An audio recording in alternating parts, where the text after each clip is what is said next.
Let's face it, face grain boards are boring. They work, but they're not exactly exciting. They're simple, predictable, and look the same.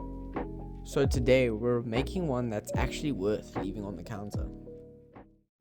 I picked up two really nice pieces of Imbuia and Maple for this project. I don't really see many people online use Imbuia for cutting boards and furniture pieces in general, which is weird because look how beautiful this grain looks. And plus, Imbuia is a really nice, dense hardwood that is perfect for furniture and cutting boards. I'm going to make two of these cutting boards, so I'm cutting these into long strips to have one big glue up.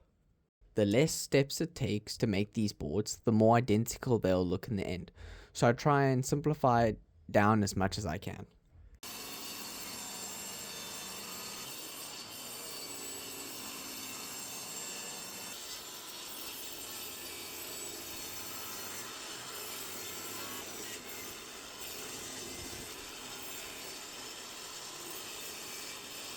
With the cutting finished, I'm looking over each strip for cracks, marks, and anything that could cause problems.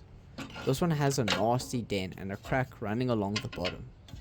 Rather than hoping it'll disappear later, I grab an offcut and make a fresh strip.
Right now, I'm using these cutting boards to fund the next upgrade to the shop.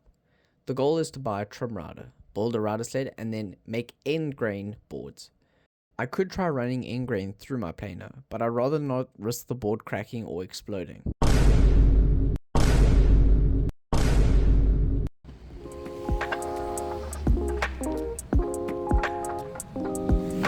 For a big board like this, time is of the essence to get the glue on and clamped up before the glue starts to set, so I have to work quickly. These clamps I got from a local market make that quite difficult. So for future upgrade, I'm definitely going to aim to get some pipe and parallel clamps, but for now we will stick with these.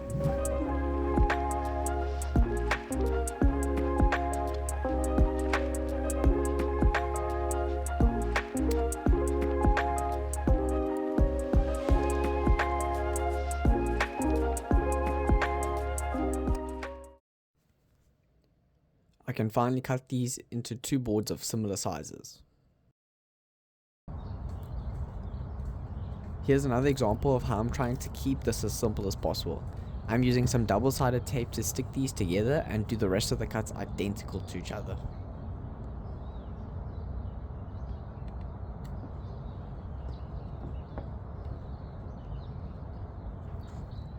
Here I've set up a simple jig so I can cut the boards at the exact angle I want, using some double-sided tape and a piece of pine I had laying around.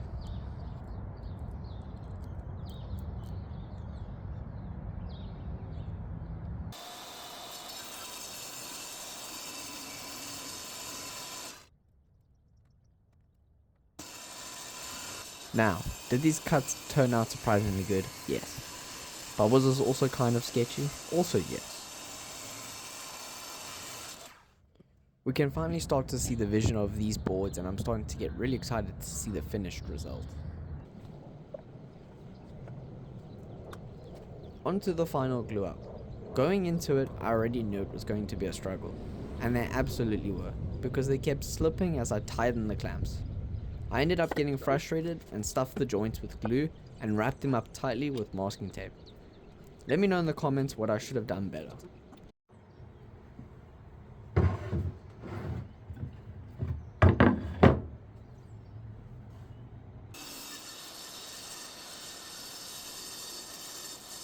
I set up another jig to cut these boards to have a straight edge, so I can trim these cutting boards down to their final dimensions.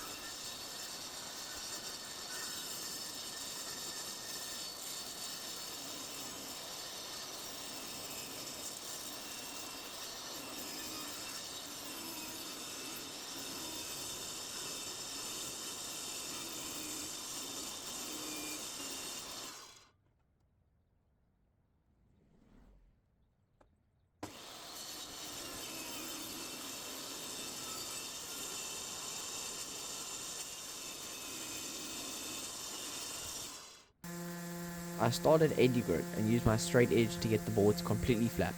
Then I jumped to 120 grit, and finally at 240 grit, now the Imbua's beautiful grain really starts to come out.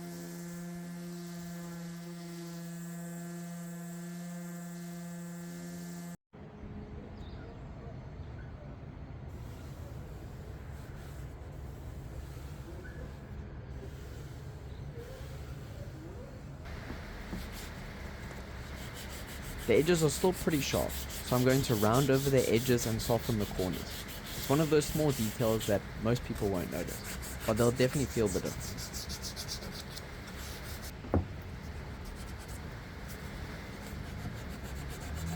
I'm documenting my journey of building a woodworking business from the ground up. So if you want to see where it goes, hit the subscribe button and I'll see you in the next one.